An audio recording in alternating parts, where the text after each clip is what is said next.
1915 के पंजाब में रहने वाले एक जोड़े की और उनकी मां की है। शुरुआत में हमारा परिचय मिस्टर श्यामनाथ और उनकी धर्मपत्नी से होता है। मिस्टर श्यामनाथ अपनी माता का बार बार अनादर करते हैं और उनकी पीठ पीछे अपनी पत्नी के साथ उन्हें घर से निकालने की बात भी करते हैं। उनकी माँ उससे बिल्कुल अलग हैं। वह अपने पुत्र एवं पुत्रवधू के प्रति पूरी तरह से समर्पित थीं। वह उनके अनेक कार्य करती थीं और उनकी तरक्की की कामना भी करती थी, जानते हुए कि पुत्र एवं पुत्रवधू के जीवन में उसका कोई मूल्य नहीं है।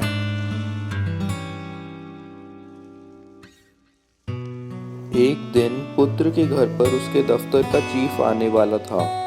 पुत्र और वधू अपना घर अच्छे से सजा लेते हैं, परंतु वे अपनी माता के साथ बहुत बुरा व्यवहार करते हैं, जिससे चीफ उन्हें न देखे वे उन्हें कोठरी में बंद कर देते हैं।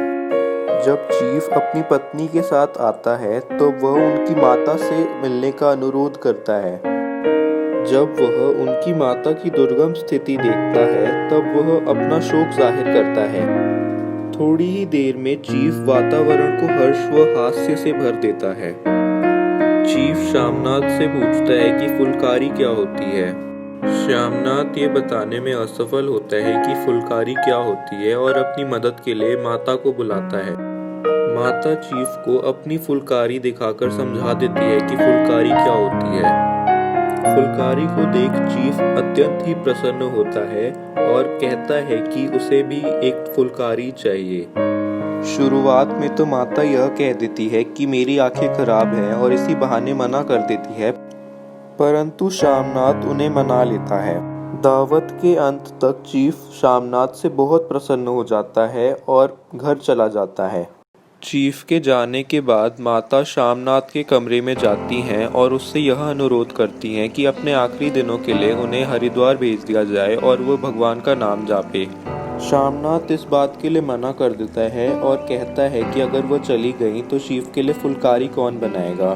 श्यामनाथ यह भी कहता है कि अगर चीफ को फुलकारी दे दी तो वह प्रसन्न होकर उसे प्रमोशन दे देंगे और उनकी तरक्की होगी। तरक्की की बात सुनकर माता प्रसन्न हो जाती हैं और वहां रुकने का निर्णय कर लेती हैं।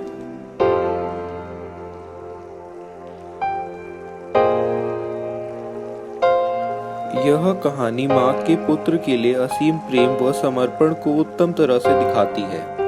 भले ही पुत्र एवं पुत्रवधू उसे दुत्कारे, वह उनके सारे कार्य करती और उन्हें कुछ बोलती भी न। पुत्र और पुत्रवधू उसके बिल्कुल विपरीत है।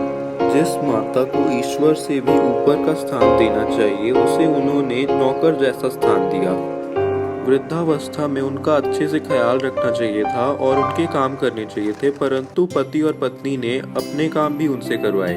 जिनके चरण स्पर्श करने चाहिए थे वे उन्हें डांटते और उनसे हाथ जुड़वाते।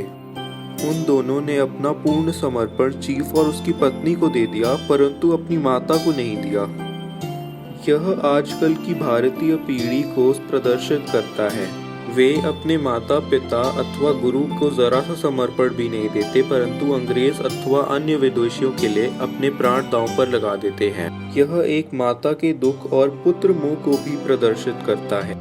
माता को रोज दुत्कारा जाता है, परंतु फिर भी वह अपने पुत्र के लिए समर्पित रहती है और पुत्र के लाभ के लिए अपना सम्मान छोड़ देती है। विचार करिए, क्या हम अपने माता पिता को इतना सम्मान भी नहीं दे सकते कि वो सुखी रह सके।